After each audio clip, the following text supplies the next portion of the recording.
A obra redentora do Filho.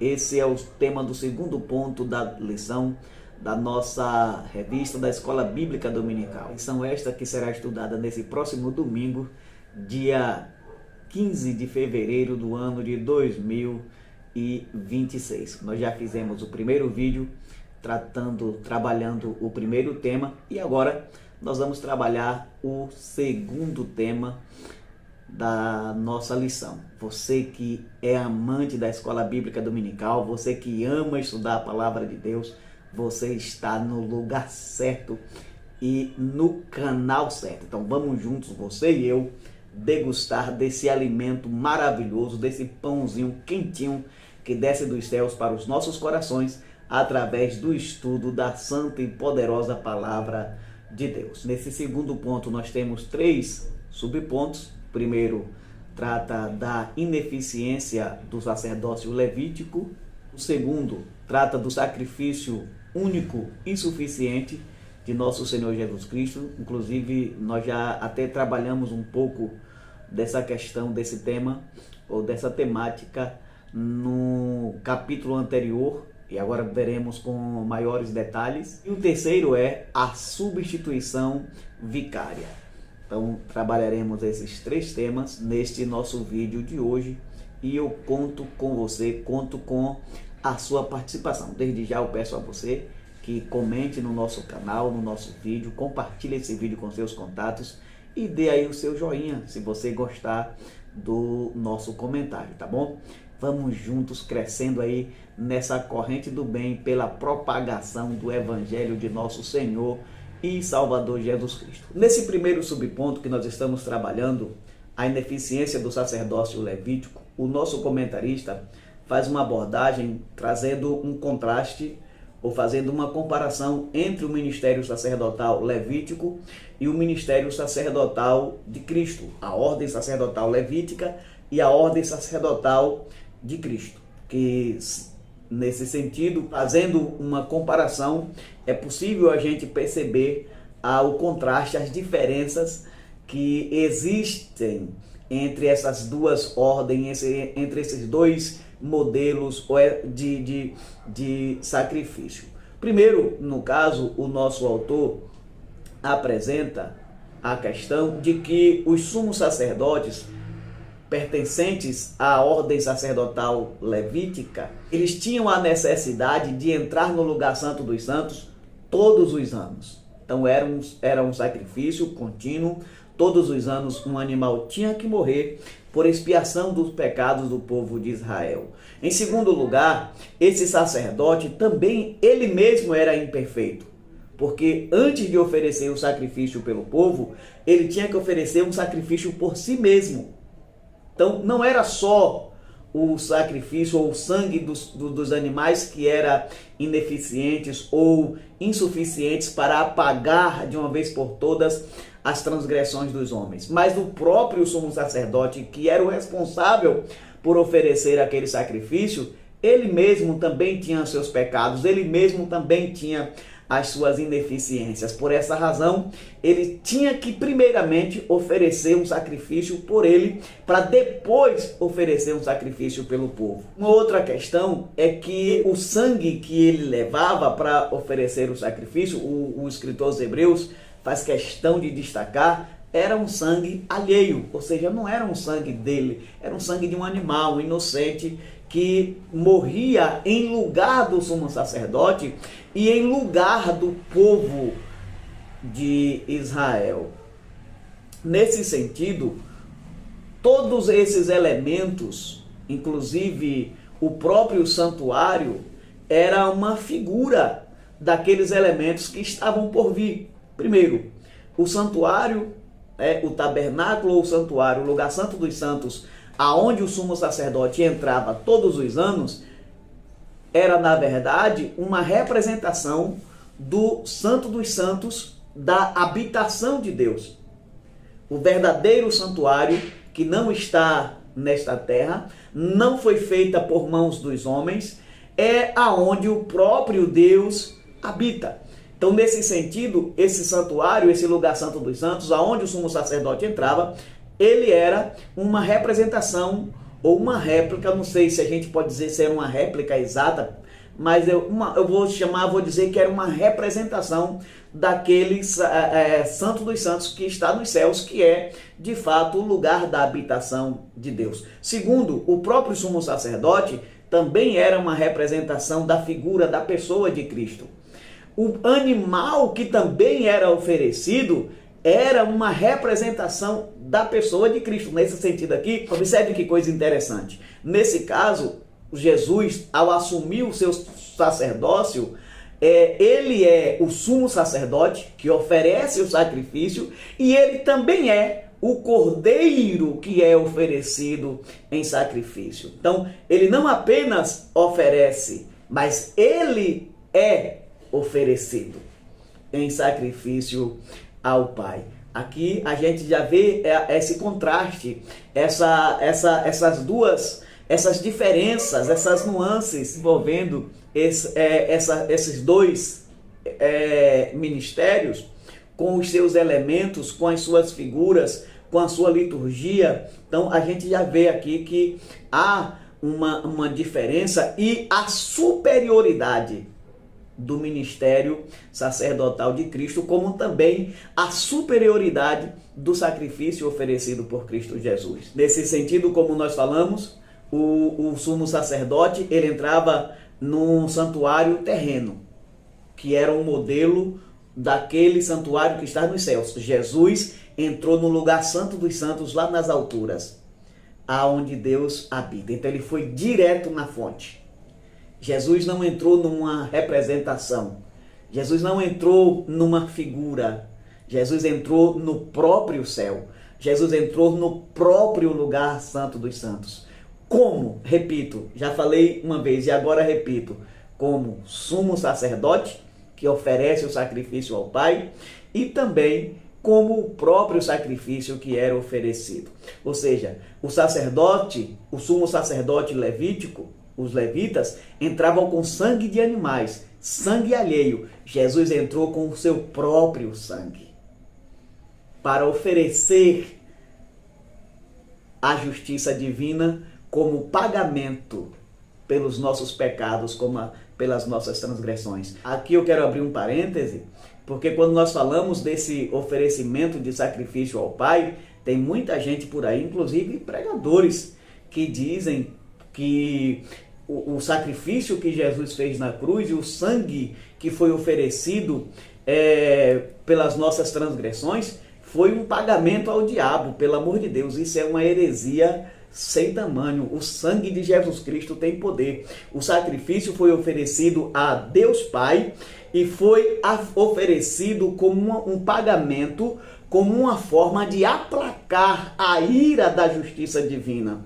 e que de uma vez por todas, sem a necessidade de repetição de todos os anos, mas uma única vez, Jesus, o sumo sacerdote, entra no lugar santo dos santos, direto na habitação de Deus, levando o seu próprio sangue para ser oferecido como sacrifício em redenção das nossas vidas, em redenção dos nossos pecados. Nesse sentido, nós podemos então afirmar que aquela ordem sacerdotal levítica do Antigo Testamento, que oferecia sacrifícios com o sangue dos animais, ela foi substituída por um ministério ou por uma ordem sacerdotal muito maior, muito melhor, muito mais eficaz. Eu falei anteriormente que os sumos sacerdotes do ministério da ordem levítica entravam todos os anos para oferecer sacrifício pelo povo de Israel. Jesus, que é o sumo sacerdote dos sumos sacerdotes, entrou no lugar santo dos santos, da habitação de Deus, para oferecer sacrifício por todos os homens de todas as épocas, em todos os tempos e em todos os lugares da terra.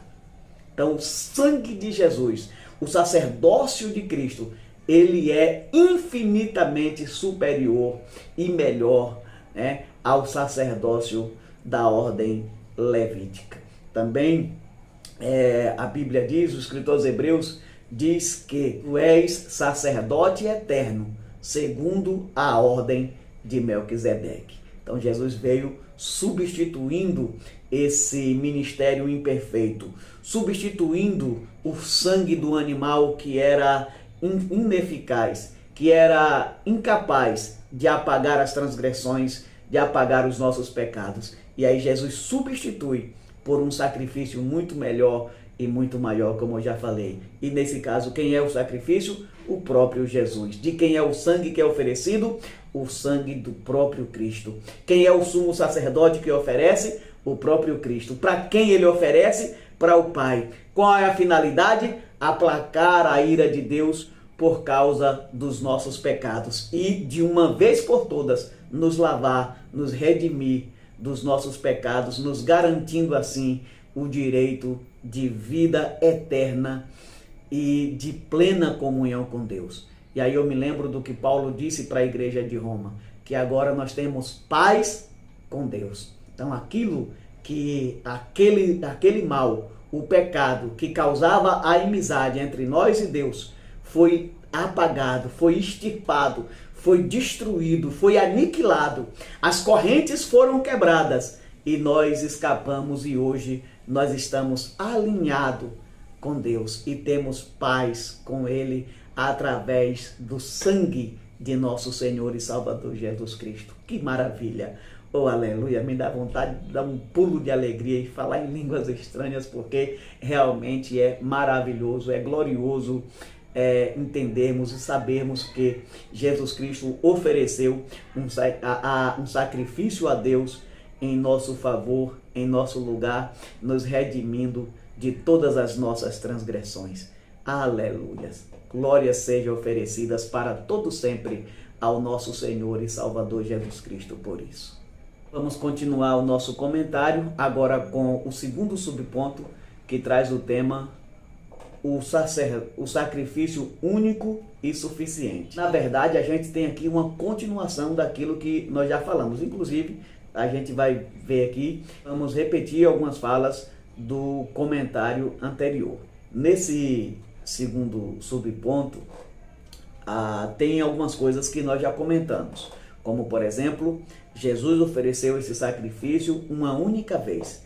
Ele entrou no lugar santo dos santos, lá diretamente na presença de Deus, e ofereceu ao Pai, pagou ao Pai. Eu quero deixar isso aqui bem claro, pagou ao Pai, não para os demônios, não para o diabo, pagou ao Pai, aplacando a ira da justiça divina contra nós, nesse sentido, apagando assim as nossas transgressões, apagando a nossa dívida que tínhamos com Deus nesse sentido. Então nós já vimos essa questão do sacrifício que foi feito uma única vez, sem a necessidade de refazê-lo novamente, como acontecia com o ministério da ordem sacerdotal levítica. Porém, contudo, todavia, eu quero fazer um comentário aqui, tomando como base o nosso comentarista, que é a suficiência do sacrifício de Jesus. Eu, particularmente, tenho andado muito triste e muito preocupado com alguns movimentos que têm surgido no nosso meio. Nesse sentido, eu nem estou falando que esses movimentos estão surgindo dentro do meio da nossa denominação. Mas, infelizmente, a gente tem uma proliferação de novas denominações que na minha concepção, tem feito mais mal do que bem ao Evangelho de nosso Senhor Jesus Cristo. Tem prejudicado muito mais o reino de Deus, tem impedido muita gente de se chegar a Deus, do que de fato está pregando o Evangelho, levando Jesus para o povo, por várias razões. E aqui eu vou tomando como base o nosso comentarista, o comentário do autor da nossa lição, quero trazer alguns desses fenômenos. E muito tem distorcido a pregação do Evangelho e, como eu falei e agora repito, tem impedido muita gente de se chegar a Cristo Jesus. Do que é que o senhor está falando, pastor? Bom, eu estou falando, por exemplo, nós estamos vendo aqui no nosso comentário que em nenhum outro há salvação. No livro de Atos 4:12, por exemplo, é dito que nem em cima nos céus, nem embaixo na terra, nenhum outro nome foi dado para que nós pudéssemos ser salvos, senão o nome de Jesus. O apóstolo Paulo declara dizendo que ele pode todas as coisas em Cristo Jesus. Ele disse que ele sabia viver na fartura e também na necessidade, ele sabia estar vestido, mas também passar falta da vestimenta, e ele vai concluir dizendo: eu posso todas as coisas naquele que me fortalece. Quem é aquele que fortalece Paulo? O próprio Jesus. Então Jesus, ele é suficiente em nossas vidas. Mas o que é que acontece? Nós temos aí hoje uns tipos de evangelho, por exemplo, e aí eu vou precisar soltar o verbo aqui. Eu não gosto muito de fazer isso não, mas eu vou ter que falar isso aqui. Olha, a gente tem um monte de picareta por aí. Por exemplo, subindo os montes com os potes de óleo, né? E aí filma. Aqueles que têm mais recursos botam na televisão. Aqueles que têm menos recursos vai para as redes sociais, filmando os potes de óleos que sobe para ser ungido lá no monte, para depois ser vendido. Eu conheci aí um movimento que vende até vassoura ungida. Meu Deus do céu. É vassoura, é lâmpada, é sal grosso, é rosa, é martelo, é umas papagalhadas que só o sangue de Jesus Cristo para repreender toda essa ação diabólica, maligna, que tanto mal tem causado ao Evangelho. E eu falo isso sem sombra de dúvida. Eu falo isso sem nenhum medo de errar. Porque, de fato, esses tipos de modismo estão afastando as pessoas de Cristo Jesus, que é o nosso tudo. Por que eu estou falando isso? Porque quando a gente utiliza esses elementos, nós estamos cometendo a prática da idolatria e às vezes beira até a feitiçaria. Por quê? Porque nós estamos substituindo o nome poderoso da pessoa de nosso Senhor e Salvador Jesus Cristo por esses elementos. Por exemplo, para que eu vou comprar uma vassoura para varrer tudo que é ruim dentro da minha casa? Aí eu pergunto: Jesus está onde? Para que eu vou pisar em sal grosso para ter algum tipo de libertação, algum tipo de cura? Jesus está onde? Para que eu vou comprar óleo da unção, que agora é chamado de óleo ungido, para ungir gato, cachorro, enfim, casa, carros? Jesus está onde? Percebe como todos esses elementos, na verdade, vêm como uma espécie de idolatria, substituindo a pessoa de Jesus Cristo? E Jesus é tudo na nossa vida. Jesus é suficiente. Tudo que nós precisamos é ter fé no nome poderoso de Jesus. Quando nós formos comentar o terceiro tópico, nós vamos falar sobre essa questão do poder que foi dado ao nome de Jesus Cristo. E muitas vezes a gente não vive as experiências sobrenaturais com Deus exatamente por causa dessa fé capenga que nós temos desenvolvido. E muitas vezes, como eu falei, esses tipos de evangelhos que são pregados, que são ensinados, que são distorções da verdade, são falácias espirituais que têm afastado muita gente dos caminhos do Senhor para viver dentro dessas idolatrias, dentro desses modismos, dentro dessas superstições, causam muito mais mal ao Evangelho do que tem feito algum tipo de bem. Porque, de fato, tem impedido que muitas pessoas se acheguem a Deus, porque estão presas dentro desse mundo, desse vício maligno, dessas superstições. Mas enfim, vamos prosseguir com o estudo da nossa lição, mas que coloquemos em nosso coração essa mensagem de que Jesus é suficiente em nossas vidas, porque Jesus é o nosso tudo. A salvação só pode acontecer por meio dele, não é mérito nosso, é mérito dele. O sacrifício quem fez foi ele, baseado única e exclusivamente no amor e sem nenhuma ação humana que pudesse dizer que influenciou nesse processo de salvação. A única coisa que nós pudemos fazer foi crer em Jesus Cristo e aceitá-lo, recebê-lo como Senhor e Salvador das nossas vidas. Porque todos os passos para concretizar esse processo foi dado por Jesus Cristo. Deu para compreender esse nosso segundo subponto? Então vamos continuar aqui e agora nós vamos para o terceiro e último subponto desse segundo ponto da nossa lição. Eu espero que você esteja gostando do nosso comentário e que essa palavra tenha falado fortemente em seu coração. Eu sei que às vezes é necessário falar algumas verdades e as verdades elas são indigestas. Dificilmente alguém vai ouvir uma verdade e vai ficar indiferente, ou ele aceita a verdade ou ele vai odiar essa verdade. E eu sei que isso é um problema porque infelizmente nós, ministros do Evangelho, não podemos nos furtar de falar sempre a verdade e defender o Evangelho puro e genuíno, baseado única e exclusivamente na pessoa de nosso Senhor e Salvador Jesus Cristo. Então vamos lá, vamos prosseguir, vamos para o nosso terceiro subponto, que traz o tema a substituição vicária. Nesse terceiro e último subponto tem algumas questões que precisamos tratar porque são muito relevantes.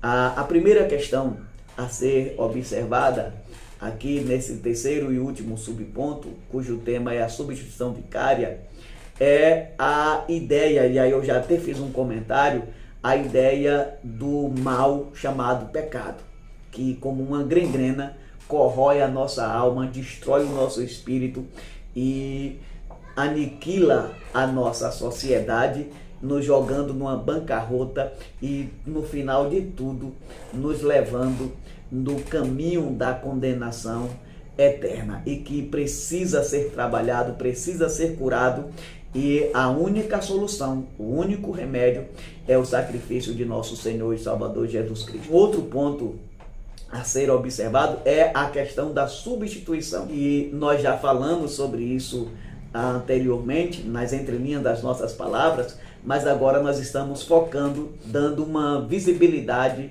maior a essa questão. O que nós estamos dizendo? Que Jesus, ao ser crucificado, ao ser oferecido em sacrifício ao Pai, ele assumiu o nosso lugar.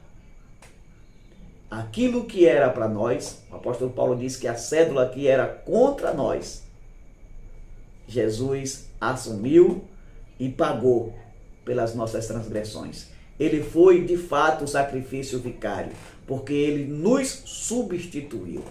Ele foi oferecido ao Pai em nosso lugar. Ele tomou as nossas dores, ele tomou as nossas enfermidades, como disse o profeta Isaías. As nossas enfermidades ele levou sobre si, carregando as nossas transgressões. Então tudo aquilo que Jesus sofreu no seu sacrifício oferecido a Deus, foi exatamente por causa dos meus pecados, foi exatamente por causa dos seus pecados, porque ele estava de uma vez por todas, de forma definitiva, não como o caso dos animais, porque, como diz o nosso comentarista, o próprio sacrifício daqueles animais já tinha essa ideia de substituição. Um animal que era inocente, que não tinha cometido nenhum tipo de pecado, era ele quem morria no lugar dos homens, e aí em específico no lugar do povo de Israel. E aí no caso vem Jesus, com uma vida santa. A Bíblia declara dizendo que não se achou nele pecado de nenhuma natureza, porque ele de fato era puro, de fato ele era santo. Tanto a união perfeita entre a divindade e a humanidade de Cristo possibilitou que ele oferecesse ao Pai esse sacrifício em nosso lugar, como também a sua vida pura, santa, imaculada, irretocável durante a sua estadia aqui na terra, o fez aceitável diante da justiça divina que, como diz o escritor aos Hebreus, exigia o derramamento de sangue para a remissão dos pecados. Sangue inocente, sangue puro, sangue limpo, e o sangue carmesim de Jesus Cristo, aleluias, tem todas essas qualidades. E é por esse sangue, é nesse sangue que nós fomos lavados e remidos, e hoje temos as nossas vestes branqueadas, alvas para a glória do nome de Deus Pai. A última questão que eu quero abordar aqui é quando o escritor da nossa lição declara dizendo que por causa desse sacrifício que Jesus ofereceu, nós devemos adorá-lo e viver uma vida plenamente para Ele. Como disse Paulo, não vivo mais eu, mas Cristo vive em mim. Nós já vimos no comentário do primeiro ponto do vídeo anterior que é necessário aprendermos com Cristo. É necessário tomarmos o exemplo de Cristo, da humildade, da unidade, do amor, do altruísmo. E agora nós estamos aqui falando, nós estamos vendo a necessidade de vivermos, de trocarmos a nossa vida pela vida de Cristo Jesus, de vivermos plenamente para Ele. Plenamente, isso aqui é uma coisa, eu não sei se vocês conseguem captar o sentido dessa palavra aqui, viver plenamente para Cristo Jesus.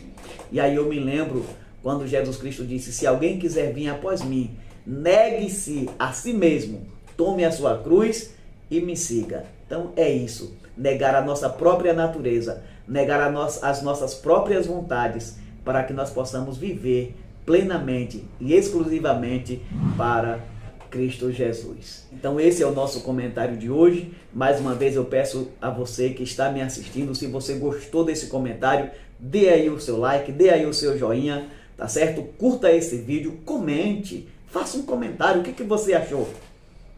Jesus é suficiente ou não na nossa vida? A gente precisa ou não desses apetrechos, dessas superstições?